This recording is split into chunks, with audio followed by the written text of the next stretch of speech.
బుల్టెన్లో మరో breaking news చూస్తున్నాం. గురుకుల పాఠశాలలో ఓ విద్యార్థి మృతి, మరో ఇద్దరికి అస్వస్థత. అందులో ఒకరి పరిస్థితి విషమంగా ఉంది.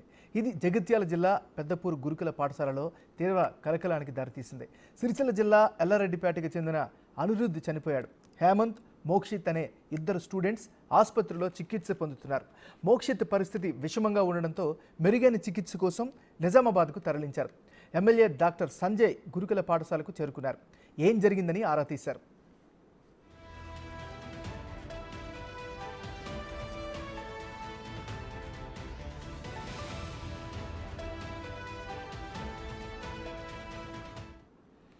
బుల్టెన్లో మనం బ్రేకింగ్ న్యూస్ చూస్తున్నాం. గురుకుల పాఠశాలలో ఓ విద్యార్థి మృతి, మరో ఇద్దరికి అస్వస్థత. అందులో ఒకరి పరిస్థితి విషమంగా ఉంది. ఇది జగిత్యాల జిల్లా పెద్దపూర్ గురుకుల పాఠశాలలో తీవ్ర కలకలానికి దారితీసింది. సిరిసిల్ల జిల్లా ఎల్లారెడ్డిపేటకి చెందిన అనిరుద్ధ్ చనిపోయాడు. హేమంత్, మోక్షిత్ అనే ఇద్దరు స్టూడెంట్స్ ఆసుపత్రిలో చికిత్స పొందుతున్నారు. ఇక ఇదే అంశానికి సంబంధించి మరింత తాజా సమాచారాన్ని మా రిపోర్టర్ శ్రీనివాస్ అందిస్తారు. శ్రీనివాస్, చెప్పండి, ప్రస్తుత పరిస్థితి ఏంటి? అధికారులు ఏం చెప్తున్నారు?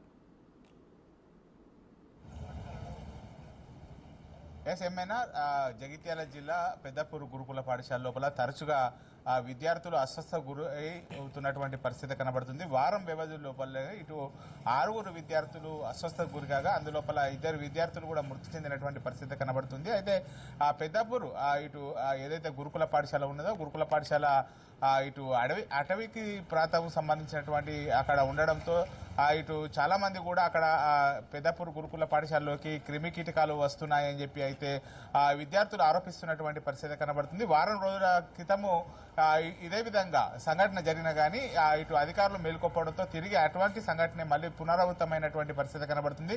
వారం రోజుల క్రితం కూడా ఒక విద్యార్థి ఇటు మృతి చెందడం జరిగింది. మరో 2 విద్యార్థులు కూడా తీవ్ర అస్వస్థతకు గురై తర్వాత హైదరాబాద్లో చికిత్స పొందిన అనంతరము తిరిగి పెద్దపూర్ గురుకుల పాఠశాలకు రావడం జరిగింది. తిరిగి వారం రోజుల వ్యవధి లోపలనే మరి ఈ రోజు ఉదయమే మళ్ళీ కూడా 3 విద్యార్థులు కూడా ఇటు అస్వస్థతకు గురైనటువంటి పరిస్థితి కనబడుతుంది. అందులోపల ఒక విద్యార్థిని ఇటు జగిత్యాల ప్రభుత్వ ఆసుపత్రికి తరలించారు. ఆ తరలించేటువంటి ప్రయత్నం లోపల ఎల్లారెడ్డిపేటకు చెందినటువంటి అనిరుద్ధ్ అనేటువంటి వ్యక్తి మృతి చెందినటువంటి పరిస్థితి కనబడుతుంది. మరో 2 విద్యార్థులు కూడా ఇటు తీవ్ర అస్వస్థతకు గురైనటువంటి నేపథ్యం లోపల అందులోపల ఒక విద్యార్థిని ఇటు నిజామాబాద్ ప్రభుత్వ ఆసుపత్రికి తరలిస్తున్నారు మెరుగైన చికిత్స కోసము. ఇటు పెద్దపూర్ గురుకుల పాఠశాల లోపల తరచుగా విద్యార్థులు అస్వస్థతకు గురి కావడంతో ఇటు ఆ పెద్దపూర్ గురుకుల పాఠశాల లోపల ఉన్నటువంటి విద్యార్థులు భయాందోళనకు గురవుతున్నటువంటి పరిస్థితి కనబడుతుంది. అయితే అక్కడ ఉన్నటువంటి విద్యార్థులు కూడా చాలా మంది కూడా అక్కడ క్రిమి కీటకాలు ఎక్కువగా ఉండడంతో పొరపాటున అక్కడ క్రిమి కీటకాలు కాటు వేసినటువంటి నేపథ్యంలోనే అస్వస్థతకు గురవుతున్నారు అనేటువంటివి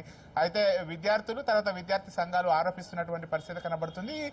ముఖ్యంగా ఈ సంఘటన జరగడంతో కొరుట్ల ఎమ్మెల్యే వెంటనే ఇటు జగిత్యాలు రావడం జరిగింది. విద్యార్థి యొక్క కుటుంబ సభ్యులను కూడా పరామర్శించడం జరిగింది. అయితే ఎల్లారెడ్డిపేటకు చెందినటువంటి అనిరుద్ధ్ ఇటు అక్కడ ఉదయం పూట టిఫిన్ చేసిన తర్వాత ఇటు 3 విద్యార్థుల లోపల అనిరుద్ధ్ కూడా ఇటు మృతి చెందినటువంటి పరిస్థితి నేపథ్యం లోపల ఒక్కసారిగా 3 అస్వస్థతకు గురైనటువంటి పరిస్థితి కనబడుతుంది. మొత్తానికైతే ఆ పెద్దపూర్ గురుకుల పాఠశాల లోపల ఇదే విధంగా వారం రోజుల వ్యవధి లోపలనే 6 విద్యార్థులకు అస్వస్థతకు గురై 2 విద్యార్థులు చనిపోవడం అయితే స్థానికంగా కలకలం సృష్టిస్తున్నటువంటి పరిస్థితి కనబడుతుంది మనకు. ఎంఎన్ఆర్. Thank you Srinivas.